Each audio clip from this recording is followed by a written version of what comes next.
آج کا میرا موضوع پچھلے والے موضوع سے منسلک ہے، جس کے اندر میں نے بات کی تھی کہ اسٹرکچر اور پروسیس کا فرق۔ آج میں بتاؤں گا کہ پروسیس کیسے تبدیل ہوتا ہے، یعنی کہ تبدیلی کیسے آتی ہے اور چینج کیسے آتا ہے۔ چینج مینجمنٹ کے لیے جو اصول ہے وہ اس ٹاک کے لیے میں ہیمر اور چیمپی کی جو کوائنڈ ٹرم ہے بزنس پروسیس ری انجینئرنگ کی میں مثال دوں گا۔ بزنس پروسیس ری انجینئرنگ کا فوکس یہ ہوتا ہے کہ جو اس وقت کام کرنے کے طریقے ہیں، جو فائل موو کرنے کا طریقہ ہے، جو سٹیپس ہیں، ان سٹیپس کو اینالائز کیا جائے اور اس کو ایفیشنٹ بنایا جائے۔ ایفیشنٹ کا مطلب ہے کم وقت میں وہ کام ہو جائے، اس کو سمپلیفائی کیا جائے، آسان کیا جائے، اور تیسرا یہ ہے کہ اس کو ٹرانسپیرنٹ بنایا جائے، یعنی کہ وہ فائل اس وقت کس کے پاس ہے، کتنی دیر رہی ہے اور وہاں سے کہاں تک گئی ہے، اس کی ٹرانسپیرنسی ہے۔ اور تیسری چیز اس پیپر لیس سے آٹومیٹ کیا جائے۔ جب ہم ان پروسیسز کو آٹومیٹ کرتے ہیں تو یہ process becomes efficient or then it becomes transparent and it also becomes paperless۔ تو بزنس پروسیس ری انجینئرنگ کی جب ہم بات کرتے ہیں تو امید تو یہ تھی کہ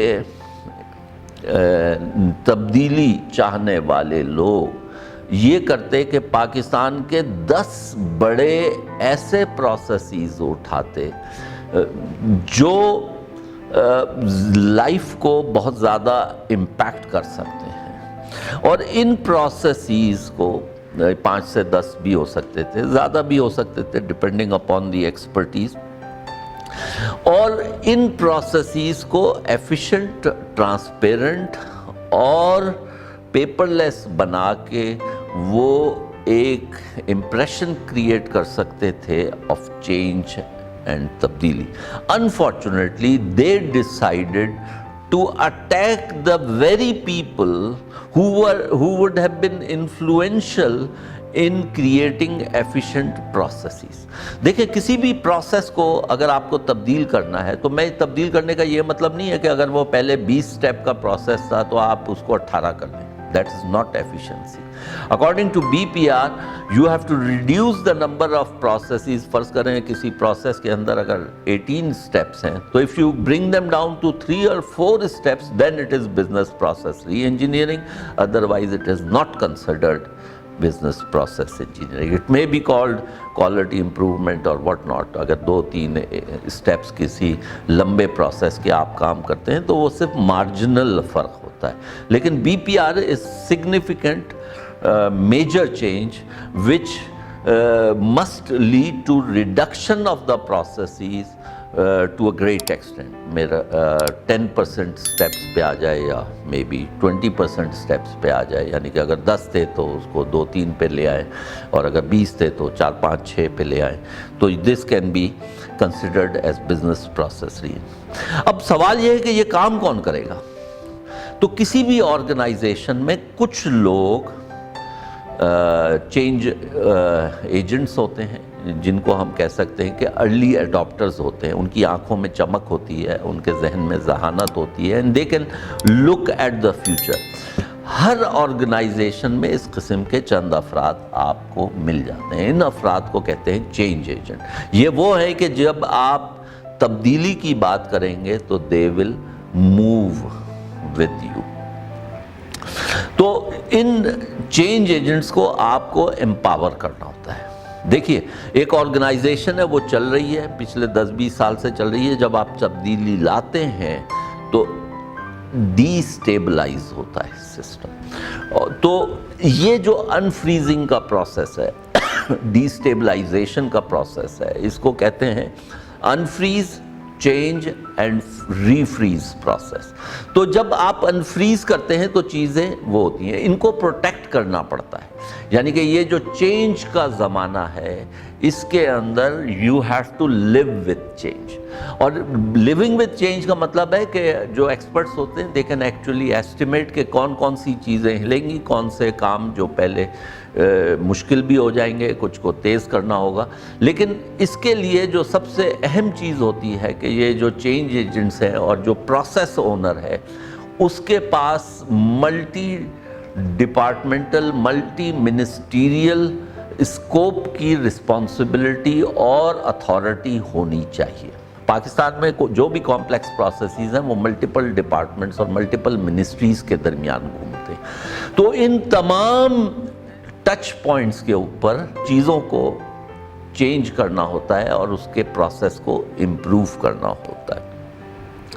تو سب سے پہلے چینج ایجنٹس کی آئیڈینٹیفیکیشن ہے, دوسرے بات اس کی امپاورمنٹ ہے, اور تیسری بات یہ ہے کہ اس چینج کے پروسیس کے اندر کچھ اسمال ونز ہوتی ہیں, کچھ مارکرز ہوتے ہیں جو آپ کو سجیسٹ کرنے ہیں کہ جو یہ بتائیں گے کہ کس موقع پہ کون سا جھنڈا اٹھا کے لہرایا جائے. انفارچونیٹلی پچھلے 3 سال کے اندر اس حکومت کے پاس کچھ بہت زیادہ دکھانے کو نہیں ہے جس سے لوگوں کو تقویت ملے اور جس سے بینڈ ویگن چینج کی شروع ہوتی ہے. یعنی کہ جو اس کا ہراول دستہ ہوتا ہے چینج کا, جسے چینج ایجنٹس کہتے ہیں, وہ جب کچھ انیشیل کامیابیاں حاصل کرتے ہیں اور جس سے ان کو ریوارڈز ملتے ہیں, ان کی پروموشنز ہوتی ہیں, تو اس کے نتیجے میں ان کے ساتھ اور لوگ شامل ہونا شروع ہو جاتے ہیں. اور جیسے جیسے آپ آگے بڑھتے ہیں اس چینج کے راستے میں, ویسے ویسے قافلہ بڑھتا جاتا ہے, یہاں تک کہ ایک اکثریت جو ہے اس چینج کی حامی ہو جاتی ہے. لیکن اسی پروسیس کو الٹا کرنے کے لیے اسکیپ گوٹنگ ہے. جس نے کوئی نیا کام کرنے کی کوشش کی اس کو پکڑ کر آپ نے اندر کر دیا, اور اس کے بعد حال اس آدمی کا وہی ہوتا ہے جو رنگ روڈ پہ ہوتا ہے, یا جو پچھلے 3 سال سے ہم دیکھ رہے ہیں کہ سب بیوروکریسی جو ہے وہ ڈر کے خاموش ہو کر بیٹھ گئی ہے کہ کچھ کرنے سے بہتر ہے کہ کچھ نہیں کیا جائے, جو کہ بیوروکریسی کی انیشل پوزیشن ہوتی ہے. اس کے بعد جو اگلا پروسیس آتا ہے جو اسی سے منسلک ہے, جس کی میں بات کر رہا ہوں, وہ چینج ریزسٹنس ہے. چینج ریزسٹنس کیا ہے؟ جب بھی چینج ہوگا ریزسٹنس تو ہوگی. کہا جاپان کا ڈر ہے, کہا جاپان تو ہوگا. تو یہ ممکن ہی نہیں ہے کہ آپ تبدیلی لائیں اور ریزسٹنس نہ ہو. تو اس ریزسٹنس کو بڑھانا نہیں ہوتا, اس کو ملٹیپلائی بائی 10 نہیں کرنا ہوتا, اس کو ڈیوائیڈ بائی 2 کرنا ہوتا ہے, ڈیوائیڈ بائی 4 کرنا ہوتا ہے, ڈیوائیڈ بائی 3 کرنا ہوتا ہے. یعنی کہ آپ جب چینج کے راستے میں ہوتے ہیں تو آپ کے سامنے ہدف بڑا کلیئر ہوتا ہے. آپ کا ہدف یہ ہے کہ اس پروسیس کو, صرف اس پروسیس کو مجھے اسٹریم لائن کرنا ہے, اور ارد گرد کی جو چیزیں ہیں ان کی طرف سے comparatively نظر till such time that this process is getting completed اس کو اگنور کرنا ہوتا ہے. یہ نہیں ہوتا کہ آپ ہر اسٹیپ کے اوپر ایک نیا محاذ کھول دیں. آپ پھر آگے بڑھے تو وہاں ایک نیا محاذ کھول لیا, پھر اس سے آگے بڑھے تو وہاں ایک نیا محاذ کھول لیا. تو یہ جو جب آپ نئے نئے محاذ کھول رہے ہوتے ہیں, اور تقریباً ہر آدمی کو اپنے چور ڈاکو اور مختلف القابات اور مافیاز اور یہ کہہ کر جب آپ اس کو اپنے پیچھے لگا لیتے ہیں تو نتیجتاً چینج کا نعرہ ختم ہو جاتا ہے, تبدیلی کا آنے کا عنصر ختم ہو جاتا ہے. تو یہ کہلاتا ہے چینج ریزسٹنس. اور چینج ریزسٹنس کی مینجمنٹ ہے, یعنی کہ مینیجنگ چینج. جب ہم مینیجنگ چینج کہتے ہیں تو ہم یہ سمجھتے ہیں کہ چینج کی وجہ سے ریزسٹنس آئے گا, اور یہ ایک بات اور ذہن میں رکھیے کہ یہ مسلمہ اصول ہے کہ چینج کا فائدہ جس افسر کو سب سے زیادہ ہوگا وہی چینج کا سب سے زیادہ مخالف ہوگا. آپ سمجھے میں نے کیا کہا؟ The person who is going to gain the most from the change in the process is the person who is going to resist the most. Why? اس کی سائیکالوجی کیا ہے؟ اس کی سائیکالوجی یہ ہے کہ انسان اپنے کمفرٹ زون میں خوش ہوتا ہے، اور جو چینج ہے وہ انسیٹلنگ ہوتا ہے، اس کو ڈر لگتا ہے کہ یہ جو نئے لڑکے جو نظر آ رہے ہیں یہ لوگ اگر کامیاب ہو گئے تو میری تو ضرورت ہی ختم ہو جائے گی۔ ان کو یہ بتانا ہوتا ہے کہ نہیں، آپ کا جو اہمیت ہے، آپ کا جو ایکسپیرینس ہے وہ اور جگہ استعمال ہوگا۔ ہو سکتا ہے اس پروسیس میں آپ کی ضرورت نہ ہو، لیکن اس کے علاوہ بھی 10 اور مشکل پروسیسز ہیں جس کے اندر یو کین ڈو، کیونکہ جو ریسورس یہ پروسیس کھا رہا تھا، اس ریسورس کو جب آپ ریلیز کرتے ہیں، یعنی کہ ان لوگوں کو جب فارغ کرتے ہیں، تو وہ کسی اور پروسیس کو، نئے پروسیس کے اندر لوگوں کی مدد کرنے لگتے ہیں۔ تو یہ بذات خود ایک بڑا موضوع ہے، اس وقت تو میں اس وقت اتنا ہی کروں گا۔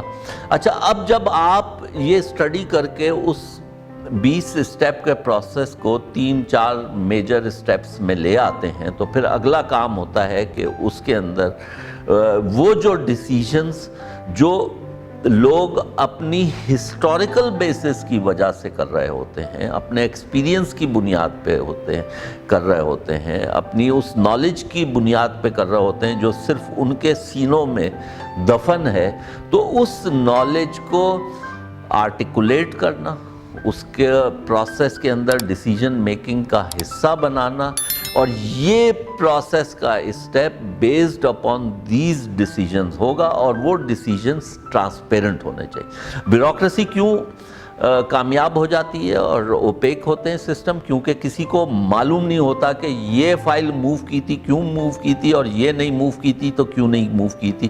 لیکن اگر اس کی ریزننگ اوپن کر دی جائے اور وہ اویلیبل کر دی جائے کہ یہ والی فائل نے فلاں فلاں فلاں کنڈیشنز نہیں پوری کی تھی، اس وجہ سے رکی بھی، اور فلاں فلاں نے یہ کنڈیشنز پوری کر دی تھی، تو یہ اگر نوٹیفیکیشن اس کے اندر موجود ہے اور وہ ٹرانسپیرنٹ طور پہ اویلیبل ہے تو لوگوں کو نظر آئے گا، اور وہ اپنی فائل کے اندر وہ تمام ریکوائرمنٹس پوری کر کے وہاں پہنچیں گے جو ہوتا ہے۔ اور یہ چیز آپ آئی ڈی کارڈ کے پروسیس میں دیکھ چکے ہیں، آپ کو ساری چیزیں معلوم ہوتی ہیں کہ یہ چیز بھی موجود ہونی چاہیے، یہ 5 6 7 8 چیزیں۔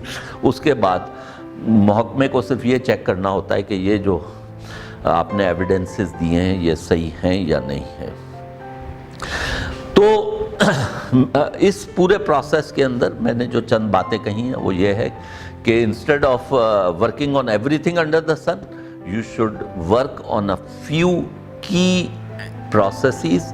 ان پروسیسز کے اوپر اینڈ ٹو اینڈ پروسیس دیکھنا ہے، جو ڈپارٹمنٹس کے انٹر ڈپارٹمنٹل جو بھی ایشوز ہیں ان کو پروسیس کے اندر لے کر آنا ہے، اور اس کے جو 18 20 50 جتنے بھی اسٹیپس ہیں ان اسٹیپس کو اسٹڈی کر کے 3-4 کی اسٹیپس کے اندر کرنا ہے، اور جو درمیان کے اسٹیپس ہیں جن میں ڈیسیجن میکنگ انوالو ہے ان ڈیسیجن میکنگز کو آٹومیٹ کرنا ہے۔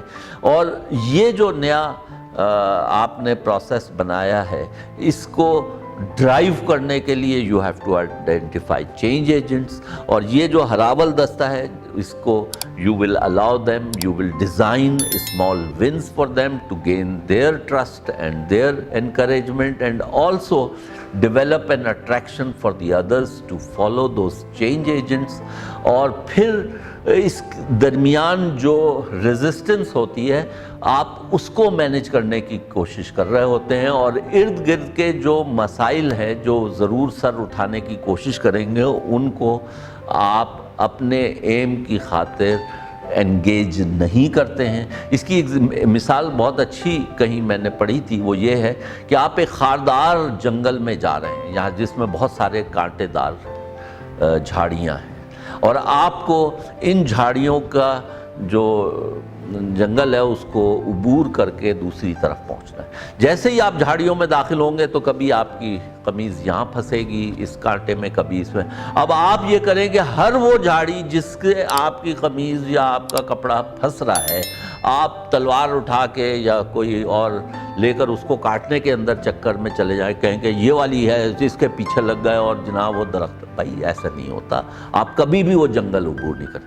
آپ کے سامنے والی چیز ہے اس کو راستہ صاف کریں گے، اور یہ دائیں بائیں کے اندر جو جھاڑیاں ہیں اور کانٹے ہیں ان کو صرف اس حد تک نکالیں گے کہ آپ کا کپڑا اس میں سے نکل جائے، اور اگر کپڑا تھوڑا سا پھٹ بھی جاتا ہے اور اسکریچ بھی آتے ہیں تو اب آپ اس جھاڑی کے ساتھ نہیں لڑائی کریں گے. That is the very good analogy of how you move towards the objective of reaching to the other direction. This is known as business process re-engineering. Much of this talk, thanks to Hammer and Champion, is really wonderful book. اور یہ اس کا آپ دیکھ سکتے ہیں جس کو reference بھی نظر آ رہا ہے. Thank you very much.